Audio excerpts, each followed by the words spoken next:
മഴ ദിവസങ്ങൾക്ക് ശേഷം നല്ലൊരു വെയിൽ കണ്ടപ്പോൾ രാവിലെ എഴുന്നേറ്റ് പതുക്കെ പുറത്തേക്ക് ഇറങ്ങിയപ്പോൾ ചെടികളിലെല്ലാം നല്ല പൂക്കൾ വിരിഞ്ഞ് നിൽക്കുന്നുണ്ടായിരുന്നു. മനസ്സിന് നല്ലൊരു സന്തോഷം തോന്നി. പതുക്കെ അടുക്കളയിലേക്ക് കയറി ബ്രേക്ക്ഫാസ്റ്റിനുള്ള ഒരുക്കങ്ങൾ ആരംഭിച്ചു. പൂരി തയ്യാറാക്കാനാണ് തീരുമാനിച്ചത്. ഗോതമ്പ് പൊടിയിലേക്ക് കുറച്ച് റവയും കുറച്ച് ഓയിലും ആവശ്യത്തിന് ഉപ്പും കുറച്ച് വെള്ളം കൂടെ ചേർത്ത് നന്നായിട്ട് കുഴച്ചെടുത്തു. കൈവച്ച് തന്നെ നല്ല സോഫ്റ്റ് ആയിട്ടുള്ള ഒരു മാവ് തയ്യാറാക്കി. ഇനി ഓരോ ഉരുളകളാക്കി ഉള്ളംകൈയിൽ വെച്ച് ഉരുട്ടിയ ശേഷം ചപ്പാത്തി പലകയിൽ തന്നെ പരത്താൻ ആരംഭിച്ചു. പരത്തി വന്നപ്പോൾ അതാ നല്ല റൗണ്ടായിട്ട് എനിക്ക് കിട്ടി. അപ്പോൾ വീണ്ടും മനസ്സിനൊരു സന്തോഷം തോന്നി.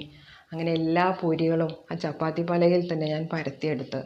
ഇനി പെട്ടെന്നൊന്ന് എണ്ണ ചൂടാക്കി വറുത്ത് കോരാനല്ലേ ഉള്ളൂ. എണ്ണ ചൂടായപ്പോഴേക്കും ഓരോ പൂരികളായിട്ട് ഇട്ട് കൊടുത്തു. എല്ലാം നല്ലപോലെ കുമിളിച്ച് വന്നു. അപ്പോൾ വീണ്ടും ഒരു സന്തോഷം. എല്ലാ പൂരികളും ഇതുപോലെ കിട്ടിയപ്പോൾ വീണ്ടും ഒരു